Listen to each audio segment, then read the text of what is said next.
Hello! അങ്ങനെ സുനന്ദ പ്രേക്ഷകരെയൊക്കെ ഞെട്ടിച്ച് ആ തീരുമാനം മാറ്റുകയാണ് കൂട്ടുകാരെ. നമ്മൾക്കൊക്കെ ഭയങ്കര സങ്കടമാവട്ടോ ഇന്നത്തെ കാറ്റത്തെ കിളിക്കൂട് പ്രൊമോ കാണുമ്പോള്. വേറൊന്നുമല്ല, നമ്മുടെ സുനന്ദയുടെ മാമൻ വന്നിട്ട് നമ്മുടെ സുഭാഷിന്റെ വീട്ടിൽ വന്നിട്ട് എല്ലാവരോടും കൂടി പറയുന്നുണ്ട്. സുനന്ദയുടെ കല്യാണം ഉറപ്പിച്ചു. ഇനി അവളെ കാണാനോ അവളുടെ തീരുമാനം മനസ്സ് മാറ്റാനോ ഒന്നും നിങ്ങൾ ശ്രമിക്കരുത് എന്ന് പറയുകയാണ്. അപ്പൊ സുഭാഷിന് ഇതൊരു ഞെട്ടല് തന്നെയാണ്. സുഭാഷിന് മാത്രമല്ല, എല്ലാവർക്കും ഒരു ഞെട്ടല് തന്നെയാണ് അല്ലെ.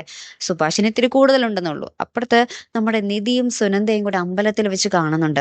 അപ്പൊ സുനന്ദ പറയുന്നുണ്ട്, ഒന്നല്ലെങ്കിൽ ഞാൻ വീട്ടുകാർക്കൊപ്പം നിൽക്കണം, അല്ലെങ്കിൽ സുഭാഷ് ഏട്ടനൊപ്പം നിൽക്കണം. പക്ഷെ ഇവർക്ക് ഇതിന് രണ്ടിനും എന്നെ കൊണ്ട് പറ്റുന്നില്ല.